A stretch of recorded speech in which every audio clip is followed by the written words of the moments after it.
नमस्कार। तो पिछले वीडियो में हम लोग कोशिका समाप्त कर चुके थे, ठीक है। आज हम लोग पढ़ेंगे उत्तक। देखिए, हम आप लोगों को बताए थे कि ये जो जितना जीव जंतु है, जितना जीवित प्राणी है, यानी जीव जंतु और क्या पादप, ये सब क्या, सब कोशिका से मिलकर बने होते हैं। कोशिका से मिलकर बने होते हैं। दुनिया में जितना जीव जंतु है कोशिका से मिलकर बने होते हैं। और देखिए, ये जो कोशिका होता है, तो ये कोशिकाओं के समूह को उत्तक कहते हैं। ये आज हम लोग पढ़ेंगे उत्तक, ठीक है। तो जीव जंतु होता है वो कोशिका से मिलकर बना होता है, और कोशिका से मिलकर ज़्यादा अगर कोशिका हो गया तो ज़्यादा कोशिका से मिलकर क्या बनेगा, उत्तक बनेगा। इस उत्तक से मिलकर क्या बनेगा, अंग बनेगा। इस अंग से मिलकर क्या बनेगा, शरीर बनेगा।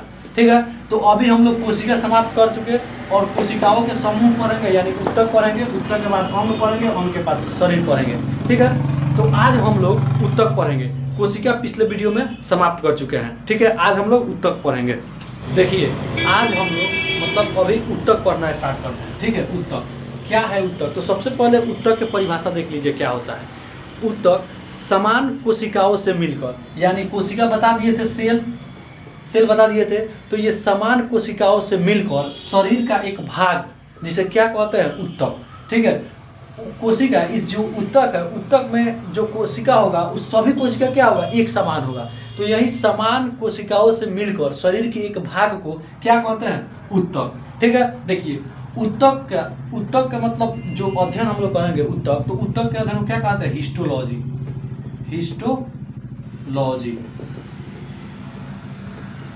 उत्तक के अध्ययन को हिस्टोलॉजी कहते हैं, ठीक है। ये उत्तक के अध्ययन हिस्टोलॉजी कहलाता है, ठीक है। ये जो हिस्टोलॉजी है, जिसमें उत्तक का अध्ययन किया जाता है, इसका खोज किसने किया था, जनक। इसका जनक कहा जाता है मालगिनी। किसे कहा जाता है, मालगिनी को। यहाँ पे लिख दे रहा है मालगिनी को उत्तक हिस्टोलॉजी का जनक कहा जाता है, ठीक है। उत्तक जो होता है 4 प्रकार का, ठीक है। देखिए कौन कौन उत्तक होता है। उत्तक का अध्ययन हिस्टोलॉजी कहलाता है। हिस्टोलॉजी के जनक मालगिनी को कहा जाता है, ठीक है। ये उत्तक 4 प्रकार का होता है शरीर में। 4 प्रकार देखिए कौन कौन। पेशीय उत्तक, यानी मसल्स टिश्यू, इंग्लिश में लिख दिया है पेशीय के मसल्स, टिश्यू मतलब उत्तक होता है, टिश्यू यहाँ पे लिखे हैं, ठीक है। ये पेशीय उत्तक मसल्स, ये होता है तंत्रिका उत्तक न्यूरॉन। ये कहाँ होता है, ये ब्रेन। तंत्रिका उत्तक ब्रेन में होता है, ठीक है। ब्रेन वाला उत्तक तंत्रिका उत्तक न्यूरॉन। उसके बाद संयोजी उत्तक यानी कनेक्टिव टिश्यू। संयोजी उत्तक कनेक्टिव टिश्यू, इसका इंग्लिश कनेक्टिव टिश्यू होता है। देखिए, ये शरीर के अलग अलग हिस्से को जोड़ने का काम करता है। शरीर में जितना एक संग जोड़ने का काम कौन करता है, कनेक्टिव टिश्यू यानी संयोजी उत्तक। एक होता है उपकला या एपिथेलियम उत्तक। उपकला के इंग्लिश में एडिपोज, ठीक है। ये वासा बनाने का काम करता है, शरीर में वासा का काम। देखिए, तो हम लोग मतलब बारी बारी से पढ़ लेना है कि मसल्स उत्तक का क्या काम है, और तंत्रिका क्या काम है, संयोजी क्या काम, उपकला क्या काम है, ठीक है। देखिए, ये जो पेशीय उत्तक है मसल्स टिश्यू, ये जो होता है शरीर के हड्डी में चोट लगने से बचाता है। ये मसल्स जो होता है स्किन और हड्डी के बीच में पाया जाता है, क्या, मसल्स। जब जो पतला आदमी होता है उसमें मसल्स कम पाया जाता है, तो उसे एक मुक्का मारिएगा तो उसे सीधे हड्डी में चोट लगेगा और उसका हड्डी टूट जाएगा। लेकिन मोटे आदमी का, जिसको मसल्स होता है, तो हड्डी में चोट लगने से कौन बचाता है, देखिए, चोट लगने से बचाता है। लेकिन कहाँ पे चोट लगने से बचाता है, तो हड्डी में। क्योंकि हड्डी यानी अस्थि, हड्डी और स्किन के बीच में ये मसल्स पाया जाता है, यानी पेशीय उत्तक पाया जाता है, इसीलिए दोनों के बीच में काम करता है, ठीक है। ये चोट लगने से बचाता है। देखिए, ये जो पेशीय उत्तक है ये मेनली 2 प्रकार का होता है, एक रेखीय और एक अरेखीय। रेखीय कहा जाता है ऐच्छिक उत्तक, इसे कहा जाता है अनैच्छिक।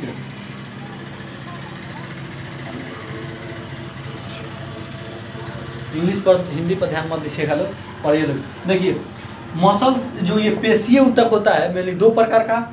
ये होता है एक रेखीय और एक अरेखीय उत्तक। रेखीय को ऐच्छिक और रेखीय को अनैच्छिक कहा जाता है। देखिए, ऐच्छिक मतलब जो हमारे इच्छा के अनुसार काम करे, ठीक है, उसे ऐच्छिक कहा जाता है। देखिए, जैसे हाथ में ये यहाँ मसल्स है, ठीक है। स्किन और हड्डी के बीच में मसल्स है कि नहीं, यहाँ पे मसल्स।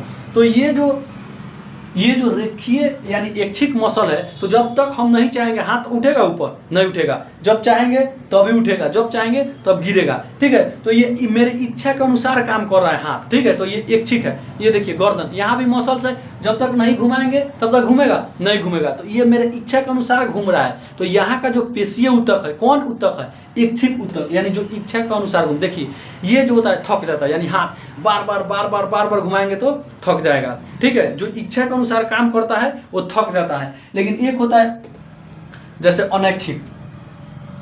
अनैच्छिक कौन से हुआ, जैसे हमारे शरीर के अंदर अनैच्छिक क्रिया करने वाला जो ऊतक, मसल्स ऊतक हो, जो शरीर के अंदर दिल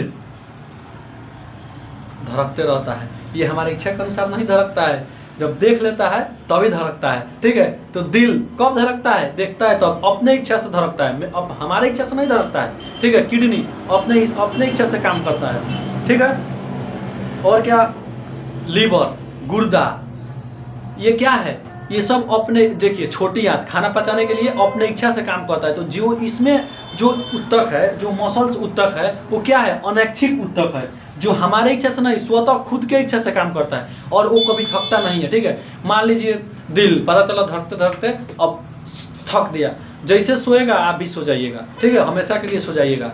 तो जो ये अनैच्छिक ऊतक है, जो अनैच्छिक मसल्स ऊतक है, टिश्यू है, वो थकता नहीं है। लेकिन जो ऐच्छिक, जो हमारे इच्छा के अनुसार काम करता है, हाथ पैर, देखिए दौड़ते हैं, इच्छा के अनुसार जो मसल्स होता है, जो दौड़ते हैं तो इच्छा से हम अपना पैर को घुमाते हैं, तो इसमें का मसल्स हमारी इच्छा से घूमता है, लेकिन दौड़ते दौड़ते हम लोग थक जाते हैं। लेकिन क्या छोटी आंत खाना पचाते पचाते थकता है, नहीं थकता है। तो ऐच्छिक मसल्स थक जाता है, अनैच्छिक नहीं थकता है, ठीक है।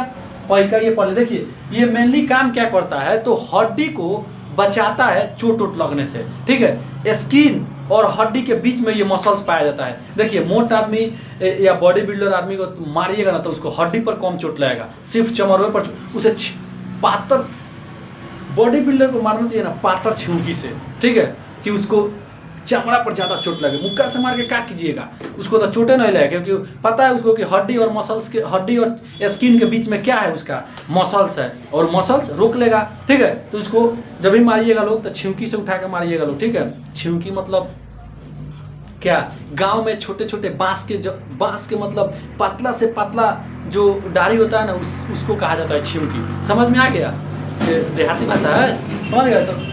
तो मसल्स यानी बॉडी बिल्डर को कौन मसल्स होता है ज़्यादा, तो क्या हड्डी में चोट लगने से बचाता है। ये दो प्रकार का होता है। देखिए आगे हम लोग जब ऊतक जो पढ़ेंगे, मसल्स जब पढ़ेंगे, सब आगे पढ़ते जाएंगे, ठीक है। आगे अभी सिर्फ ऊतक समझिए क्या है और कितने प्रकार का। आगे देखिए तंत्रिका ऊतक, ये ब्रेन है। तंत्रिका ऊतक क्या है, ये ब्रेन है, इसका इकाई न्यूरॉन बता दिए थे जब कोशिका पढ़ा रहे थे, तो ठीक है।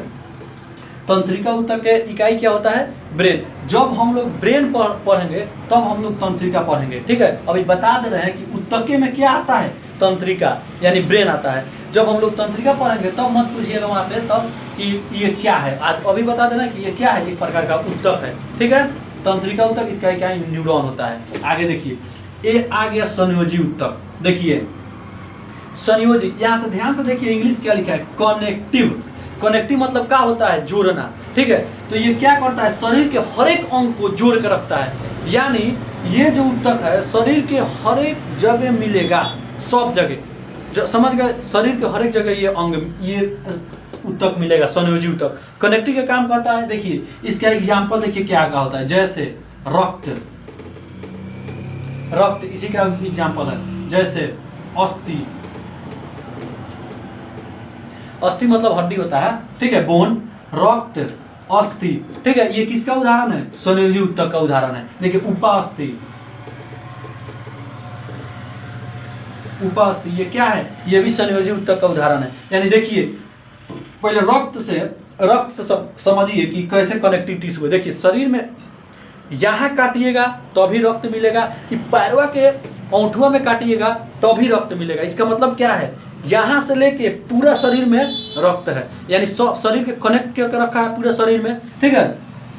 तो ये रक्त संयोजी ऊतक है। और संयोजी ऊतक, जब रक्त आप जान गए कि संयोजी ऊतक है तो आपको ये भी पता है कि रक्त पूरे शरीर में दौड़ता है, ठीक है, कनेक्ट करके रखता है। और हड्डी, यहाँ भी हड्डी है औंठवा में भी हड्डी है पैर के, तो ऊपर से लेकर नीचे तक क्या है, हड्डी है। उसी तरह अस्थि भी ऊपर से लेकर नीचे तक अस्थि है, ठीक है ना। ये उपास्थि क्या है, उपास्थि है। ये क्या है, उपास्थि है। वासी ये क्या है, उपास्थि। कान के जो नॉर्मल मतलब मतलब सिंपल जो थोड़ा सख्त, ये क्या है, अस्थि सख्त होता है, लेकिन ये क्या होता है, मुलायम होता है, ठीक है। काटी इस पर ये वजन सहने का क्षमता रखता है। देखिए ये कान है, इसको कितना तेज मोड़िएगा तो ये टूटेगा नहीं दाब के, लेकिन कोई हाथ है, इसको इस तरह मोड़िए, ईटा रखे टूट जाएगा फटाक से। तो ये वजन सहता है उपास्थि, ठीक है, लेकिन ये वजन सहने का क्षमता रखता है, ठीक है, टूटता नहीं है जल्दी। तो ये कनेक्टिव टिश्यू, रक्त, अस्थि, उपास्थि, कार्टिलेज, टेंडन, ठीक है, ये सब आएगा। अभी बता दे रहा है एग्जाम्पल में इसके। ये पेशीय ऊतक बता दिए, ठीक है। मसल्स 2 प्रकार का होता है। ये क्या काम करता है, शरीर में चोट लगने से बचाता है, हड्डी में चोट लगने से बचाता है ये, ठीक है। तंत्रिका ऊतक ब्रेन जब पढ़ेंगे लोग तब ये ऊतक को डिटेल पढ़ेंगे, ठीक है। संयोजी ऊतक में बता दिए। देखिए ये जो संयोजी ऊतक कनेक्टिव शरीर में कनेक्ट का काम करता है। देखिए इसमें एग्जाम्पल होता है रक्त यानी खून, अस्थि यानी हड्डी, उपास्थि यानी कार्टिलेज, लसिका। देखिए लसिका कोशिका जो होता है, खून के अंदर ही लसिका कोशिका होता है। जब परिसंचरण तंत्र पढ़ाएंगे यानी जब ब्लड पढ़ाएंगे तब बताएंगे लसिका क्या है। तब तक ऊतक में देखिए कि लसिका क्या है, संयोजी ऊतक है। लसिका इंग्लिश होता है लिम्फ, LYMF, लिम्फ लिख लीजिएगा लोग, लसिका लिम्फ। और क्या होगा, स्नायु, उसके बाद कंडरा। देखिए कंडरा जो होता है इसका इंग्लिश होता है टेंडन। ये जो होता है मसल से अस्थि को जोड़ने का काम करता है। और ये क्या होता है, स्नायु यानी लिंगामेंट। उपास्थि है, इसका मतलब कार्टिलेज, ठीक है। तो ये सब 1 2 3 4 5 6। और देखिए ये चमड़ा बहुत ही जरूरी है, स्किन। ये जो स्किन है संयोजी ऊतक है, पूरा शरीर में सारा जगह स्किन है, सबको जोड़ के रखा है। तो संयोजी ऊतक ज्यादातर क्वेश्चन संयोजी ऊतक से ही पूछता है कि चमड़ा क्या है, हड्डी क्या है, मसल, रक्त क्या है, लसिका क्या है, स्नायु क्या है, उपास्थि क्या है, कंडरा क्या है। इंग्लिश देख लीजिएगा सबको, अभी हम ऊपर बता दे रहे हैं इंग्लिश, ठीक है। और हाँ देखिए क्या है, शरीर में जब ये सभी जगह पाया जाता है, शरीर में सब जगह का जोड़ कर रखता है, तो शरीर में सबसे ज्यादा कौन ऊतक पाया जाता है, तो संयोजी ऊतक यानी कनेक्टिव टिश्यू। ये याद रखिएगा, ठीक है। लगभग शरीर में 30 से 31% क्या पाया जाता है, 30 से 31% संयोजी ऊतक पाया जाता है। यानी सबसे ज्यादा शरीर में कौन ऊतक पाया जाता है, संयोजी। ये सब जगह। और देखिए इसका जो कोशिका होता है थोड़ा बिखरा बिखरा हुआ होता है, दूर दूर, ठीक है, दूर दूर इसका कोशिका होता है, लेकिन शरीर के हर एक जगह होता है, कनेक्ट करके रखता है शरीर ऊतक। आगे देखिए क्या, आगे पढ़ लेना है लोग। ये है आगे 3 को पढ़ लिए लोग। अगला उपकला या एपिथेलियम, उपकला ऊतक या एपिथेलियम ऊतक। उपकला का इंग्लिश एडिपोज, आए समझ में, उपकला का इंग्लिश एडिपोज। देखिए ये क्या है, ये वासा बनाता है। उपकला ऊतक क्या करता है, वासा बनाता है। ये जो है हमें शरीर में चोट लगने से बचाता है, ठंडा उंडा लगने से बचाता है। वासा, वासा यानी फैट, जितना फैट, ये फैट बनाता है, समझ गए। तो देखिए मोटा, जो मोटा रहता है उसको कितना हो मतलब मुक्का से मारिएगा तो उसको जल्दी चोट नहीं लगेगा, क्योंकि उसके अंदर फैट ज़्यादा है, समझ गए। तो ये फैट बनाता है उपकला ऊतक, समझ गए। देखिए उपकला बता रहे थे, उपकला या एडिपोज ऊतक या एपिथेलियम ऊतक, ठीक है। ये वासा को संग्रहित करता है, यानी वासा को बनाता है और वासा को संग्रहित करता है। ये जो शरीर में ठंडा उंडा लगने से बचाता है, ठीक है। और लेडीज में ये वासा ज़्यादा होता है, इसीलिए उन लोगों को ठंडा कम लगता है, समझ गए। लड़का सब जहाँ कोट वोट सब मतलब जैकेट वैकेट पहन के जाएगा, वहाँ पे लेडीज सिर्फ एगो साड़ी पहनेगी, यहाँ झलकाएगी, यहाँ चल देगी। ओ माय गॉड, ठंडा नहीं लग रहा है, समझ गए। तो ये क्या करता है, ये वासा संग्रहित करने का काम करता है, समझ गए। देखिए ये क्या, शरीर के जो आंतरिक ऊतक है, समझ गए, जिसको ढका होता है, जो उसका कवर करता है, झिल्ली होता है, वो भी क्या उपकला ऊतक का ही बना होता है, समझ में आ गया। तो ऊतक 4 प्रकार के, चारों प्रकार उपकला, संयोजी, तंत्रिका और पेशीय ऊतक, चारों प्रकार के ऊतक देख लिए लोग। अब हम लोग आगे अलग अलग ऊतक पढ़ेंगे लोग कि पेशीय ऊतक क्या है, तंत्रिका ऊतक जब ब्रेन पढ़ेंगे लोग तब तंत्रिका ऊतक क्या है, जब संयोजी पढ़ेंगे लोग तब ये रक्त, अस्थि, स्नायु, उपास्थि, कंडरा, टेंडम, चमड़ा, इसी में हड्डी उड्डी सब संयोजी ऊतक में ही पढ़ेंगे लोग, ठीक है। उपकला ऊतक में ये क्या, इस यानी जो त्वचा है, ये त्वचा ये है किसका बना होता है, तो उपकला ऊतक का ही त्वचा बना होता है। आया समझ में, उपकला ऊतक का त्वचा बना होता है। तो देखिए ऊतक ये हो गया, इसका आप लोग स्क्रीनशॉट ले लीजिए लोग।